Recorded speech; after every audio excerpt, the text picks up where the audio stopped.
Shana Tová. En la Mishnah, para ser más exactos, en el Tratado de Pirkei Avot, en el capítulo 5, Mishnah 3, está escrito que 10 pruebas fueron impuestas a Abraham, nuestro padre, y se mantuvo firme en todas ellas para dar a conocer cuán grande era el amor de Abraham. En esta mañana de Rosh Hashanah vamos a leer en la lectura de la Torá una de estas pruebas. Y ni más ni menos que la atadura de Yitzhak. No es cualquier prueba. La intención de un padre de sacrificar a su hijo en nombre de la fe. Es una historia desconcertante, pero por sobre todo es una historia donde nuestro patriarca no es el mismo que en otras escenas de su larga vida. Es una historia donde lo que ensordece es el silencio de un padre frente a la supresión total de la ética por parte del pedido divino. El silencio frente a la religión, erigiéndose por encima de la convención moral, por encima del no matarás. Y no es mi intención de ninguna manera salvarlo a Abraham, ni defenderlo. Para esto ya están nuestros sabios de bendita memoria, que ellos a lo largo de la historia fueron capaces sabiamente de hacerlo. Lo que quiero hacer es que recorramos juntos un poco esta historia que leemos hoy y detenernos en este silencio que hace Abraham. Y finalmente en su andar con su hijo Yitzhak. Si algo podemos decir de Abraham en la Torá es que el silencio y el no enfrentarse a la palabra divina no eran sus cualidades principales. Más bien diría que todo lo contrario. Abraham entabló siempre discusiones con Dios. Supo ponerse al mandato divino cuando lo creyó necesario. Un par de capítulos antes vemos como Abraham discute con Dios en esta misma parashá cuando Dios va a destruir Sodoma y Gomorra y le dice, no, pará. Si encontrás 50 justos, 40 justos, 30 justos, ¿cómo vas a destruirla?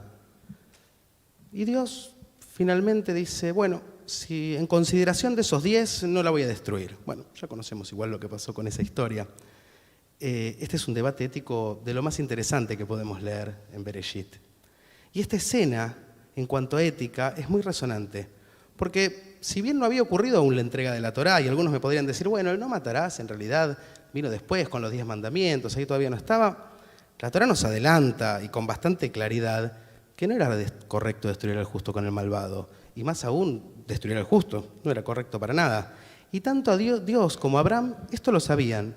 Si no, ¿con qué necesidad la Torá nos traería esta discusión de por qué destruir la ciudad si hay 50, 40 o 30 justos? No tendría sentido. Pero las discusiones y oposiciones de Abraham no se detienen aquí.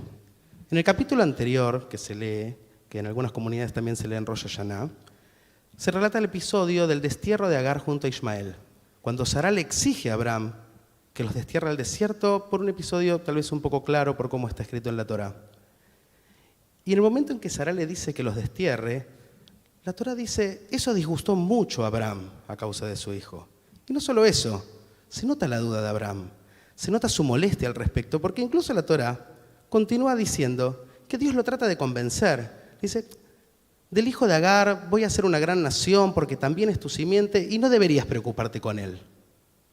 El propio Dios lo debe convencer a Abraham de que haga lo que Sará le estaba pidiendo.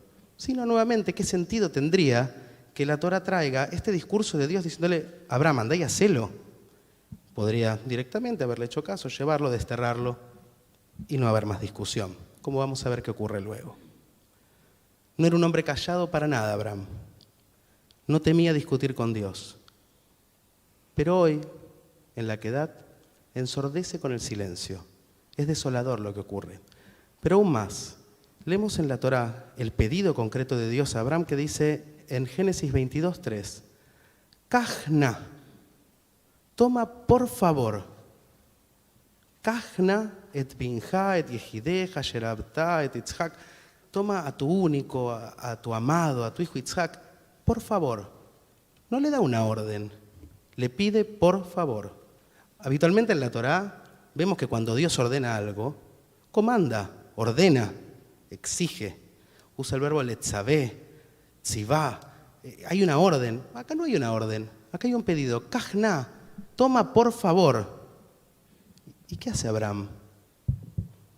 Actúa, hace silencio, no hace nada, no se opone, no discute. Agarra sus pajes y marcha con su hijo al monte Moría, dispuesto a sacrificarlo tal cual Dios se lo pidió.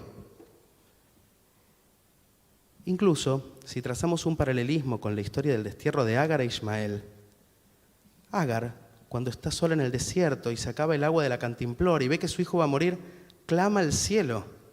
Y Dios escucha el llanto del niño. Y al elevar esa voz, Dios le muestra un pozo de agua para que el niño no muera.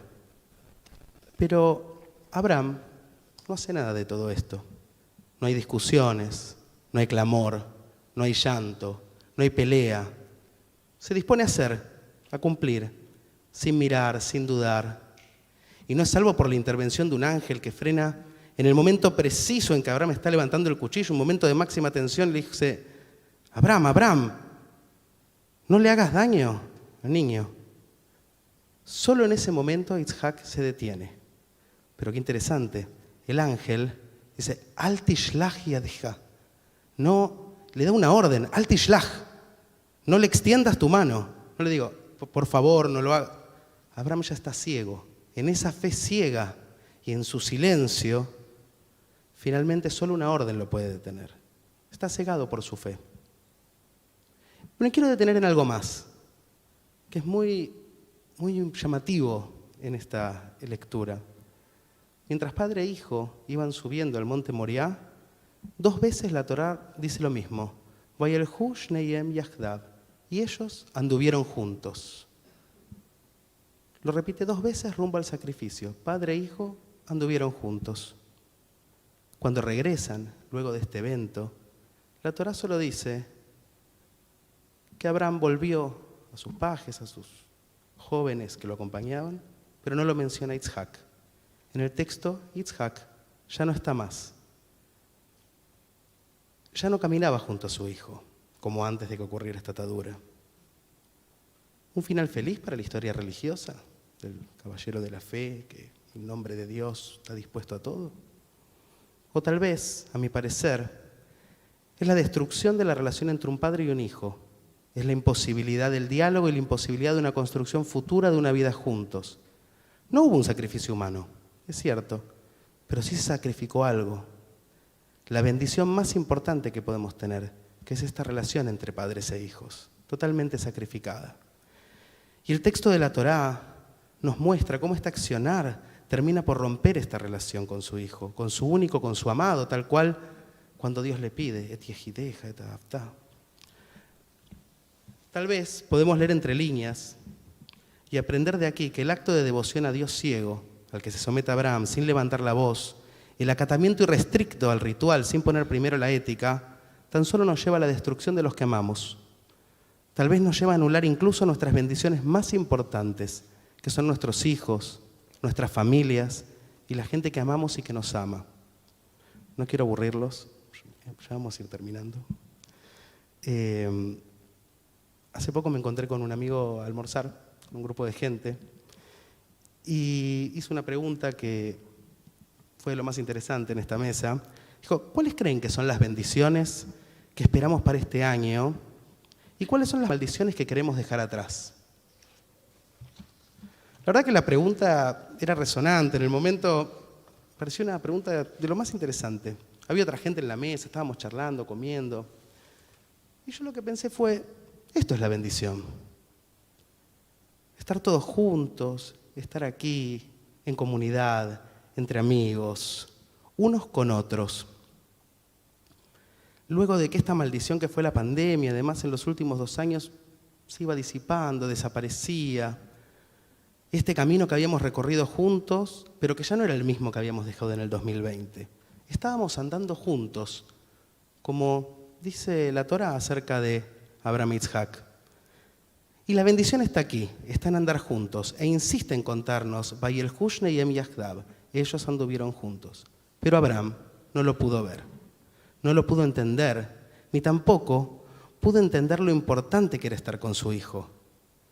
Cuando recorramos malos momentos, nos dirigimos incluso a cometer un error, cuando el silencio nos ensordece, solo nos queda caminar juntos. Y es andar en compañía que nos propone la Torá y que Abraham no puede ver. Es la mayor bendición que podemos tener nosotros. Y este año que comienza, no seamos como Abraham, que en su silencio casi termina por destruir la propia bendición de Dios, lo más importante, el andar junto a su hijo. Intentemos inspirarnos y aprender de Agar, que levanta su llanto en el desierto para que su hijo no muera y que sea escuchada por Dios.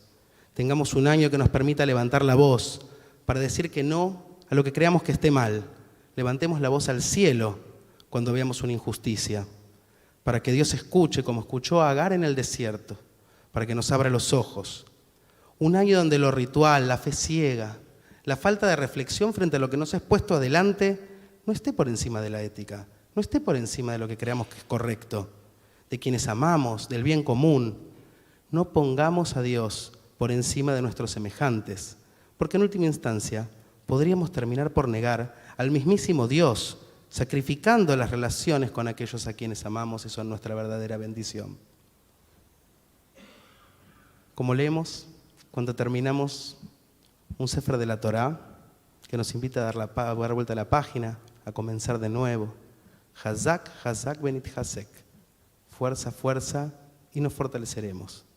Que tengamos un año dulce, con fuerzas renovadas, que podamos levantar la voz frente a lo que creemos injusto o incorrecto, donde podamos poner la ética por encima de rituales vacíos, que escondidos bajo el disfraz de la fe no son más que el vehículo para la propia negación de las bendiciones de Dios. Shana Tova.